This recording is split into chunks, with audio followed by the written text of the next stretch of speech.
Hi hello வணக்கம் நண்பர் நண்பி, நான் உங்க அரவிந்த். நோக்கியா இன்னைக்கு இரண்டு புதிய ஸ்மார்ட் போன்ஸை இந்தியாவில் லான்ச் பண்ணியிருக்காங்க. நோக்கியா 3.4 அண்ட் நோக்கியா 5.4 அப்படின்ற ரெண்டு புது ஸ்மார்ட் போன்ஸை லான்ச் பண்ணியிருக்காங்க. இது வரைக்கும் நோக்கியா லான்ச் பண்ண ஸ்மார்ட் போன்ஸ் எல்லாம் அந்த அளவுக்கு ஸ்பெக்ஸ் ரொம்ப இம்ப்ரெசிவாலாம் கொடுக்க மாட்டாங்க அண்ட் பிரைஸுமே கொஞ்சம் ஹையரா தான் செட் பண்ணியிருப்பாங்க. அந்த வகையில் இந்த புதிய ஸ்மார்ட் போன்ஸ்ல இம்ப்ரெசிவான ஸ்பெக்ஸ் கொடுத்துருக்காங்களா, ஏதாவது இம்ப்ரூவ்மெண்ட் பண்ணியிருக்காங்களா அப்படின்னு நீங்க கேட்டீங்கன்னா கண்டிப்பா ஒரு சில விஷயங்கள் இம்ப்ரவைஸ் பண்ணியிருக்காங்க. ஸோ அதெல்லாம் என்ன பிரைஸுக்கு இந்த ஸ்மார்ட் போன்ஸை லான்ச் பண்ணியிருக்காங்க, இதெல்லாம் தான் இந்த வீடியோல பார்க்க போறோம். சோ வாங்க வீடியோக்குள்ள போய் பார்க்கலாம். அண்ட் அதுக்கு முன்னாடி நீங்க இன்னும் நம்ம சேனலை சப்ஸ்கிரைப் பண்ணல அப்படின்னா இந்த வீடியோக்கு கீழே இருக்கக்கூடிய ரெட் கலர் சப்ஸ்கிரைப் பட்டனையும் பக்கத்தில் இருக்கக்கூடிய பெல் ஐக்கனையும் பிரஸ் பண்ணி அதில் ஆல்னு செலக்ட் பண்ணீங்க. அப்போதான் அடுத்தடுத்து நான் போடக்கூடிய ஒவ்வொரு வீடியோவுடைய நோட்டிஃபிகேஷனும் உங்களை உடனே தெரிய வரும்.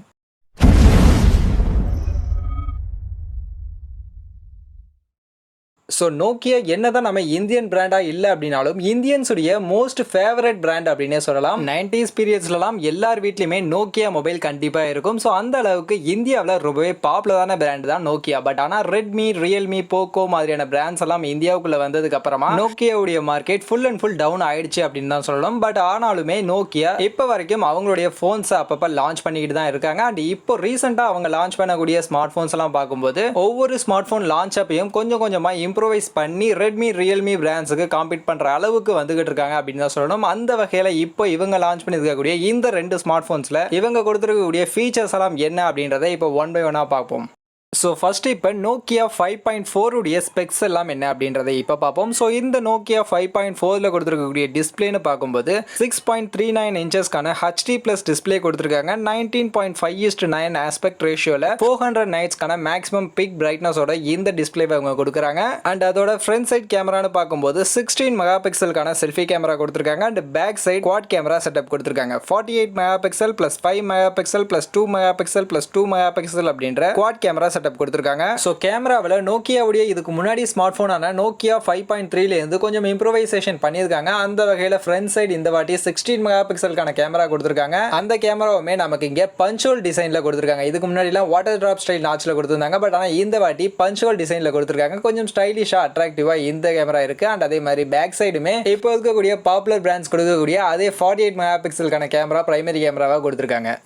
நெக்ஸ்ட் ப்ராசஸர்னு பார்க்கும்போது இதுவுமே இதுக்கு முன்னாடி வெர்ஷனான நோக்கியா 5.3ல கொடுத்த மாதிரி இங்கேயுமே ஸ்னாப்டிராகனுடைய சிப்செட் தான் கொடுத்துருக்காங்க. ஸ்னாப்டிராகன் 662 சிப்செட் இங்கே நமக்கு கொடுத்துருக்காங்க. ஸோ இந்த சிப்செட் பற்றி ஆல்ரெடி நம்ம சேனலில் நிறைய வீடியோவில் சொல்லியிருக்கேன். இந்த சிப்செட் ஓரளவுக்கு நல்ல டீசென்டான ஒரு சிப்செட் தான். Multi tasking and normal day to day usage எல்லாமே உங்களுக்கு ஒரு பெஸ்ட்டான பர்ஃபார்மன்ஸை கொடுக்கும். அண்ட் அதே மாதிரி கேமிங்னு வரும்போதும் உங்களால் ஹை கிராஃபிக்ஸ் கேம்ஸ் எல்லாமே இந்த ப்ராசஸரில் விளையாட முடியும். பட் ஆனால் உங்களால் ஹை கிராஃபிக்ஸ் மட்டும் செட் பண்ணி விளையாட முடியாது. Low graphics and moderate graphics set பண்ணி நீங்கள் high quality high graphics games எல்லாத்தையுமே நீங்கள் விளையாண்டு என்ஜாய் பண்ணிக்க முடியும்.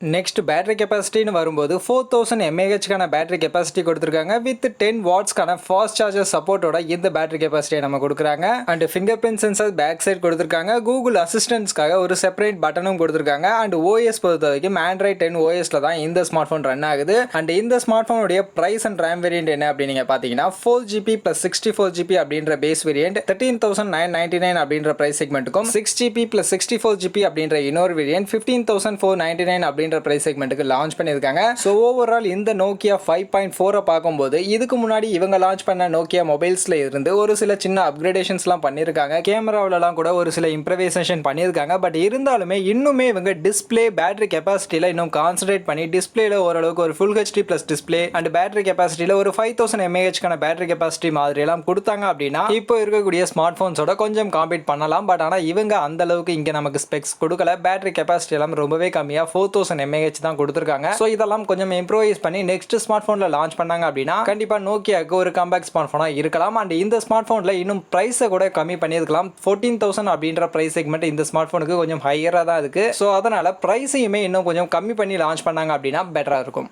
நெக்ஸ்ட் இப்போ நோக்கியா 3.4ல கொடுத்துருக்கக்கூடிய ஃபீச்சர்ஸ் எல்லாம் என்னென்ன அப்படின்றது பார்ப்போம். இந்த நோக்கியா 3.4 நோக்கியா 5.4 உடைய ஒரு டவுன்கிரேடட் வெர்ஷனாக தான் இந்த ஸ்மார்ட் ஃபோனை லான்ச் பண்ணியிருக்காங்க. அப்படி இந்த ஸ்மார்ட் ஃபோனில் கொடுத்துருக்கக்கூடிய ஃபீச்சர்ஸ்னு பார்க்கும்போது டிஸ்பிளே 6.39 இன்ச்சஸ்க்கான HD பிளஸ் டிஸ்பிளே தான் இங்கேயுமே கொடுத்துருக்காங்க. 19.5:9 ஆஸ்பெக்ட் ரேஷியோல 400 நைட்ஸ்க்கான மேக்ஸிமம் பிரைட்னஸோட தான் இந்த டிஸ்பிளேவும் கொடுத்துருக்காங்க. And camera front side selfie camera 8 mega பிக்சலுக்கான செல்ஃபி கேமரா கொடுத்துருக்காங்க. அண்ட் அப்படியே பேக் சைட் பார்க்கும்போது ட்ரிபிள் கேமரா செட்டப் கொடுத்துருக்காங்க. 13 மெகா பிக்சலுக்கான primary camera and 5 mega pixel plus 2 mega pixel அப்படின்ற ரெண்டு சப்போர்ட்டிவ் கேமராவுமே கொடுத்துருக்காங்க. அண்ட் இதில் யூஸ் பண்ணியிருக்கக்கூடிய ப்ராசஸர்னு பார்க்கும்போது இங்கேயுமே ஸ்னாப்டிராகனுடைய ப்ராசஸர் தான் யூஸ் பண்ணியிருக்காங்க. ஸ்னாப்டிராகன் 460 சிப்செட் இங்கே நமக்கு யூஸ் பண்ணியிருக்காங்க. இந்த ப்ராசஸர் பொறுத்த வரைக்கும் கண்டிப்பாக கேமிங்க்கெல்லாம் ரெக்கமெண்ட் பண்ண முடியாது. Just day to day normal யூசேஜுக்கு இந்த ப்ராசஸர் நமக்கு ஒரு நல்ல ப்ராசஸராக இருக்கும். அண்ட் அதே மாதிரி பேட்டரி கெப்பாசிட்டி இங்கேயுமே நமக்கு 4000 mAh பேட்டரி கெப்பாசிட்டி தான் கொடுக்குறாங்க. அண்ட் இதை சப்போர்ட் பண்ணுறதுக்காக 5 வாட்ஸ்க்கான ஃபாஸ்ட் சார்ஜர் தான் இங்கே நமக்கு கொடுக்குறாங்க.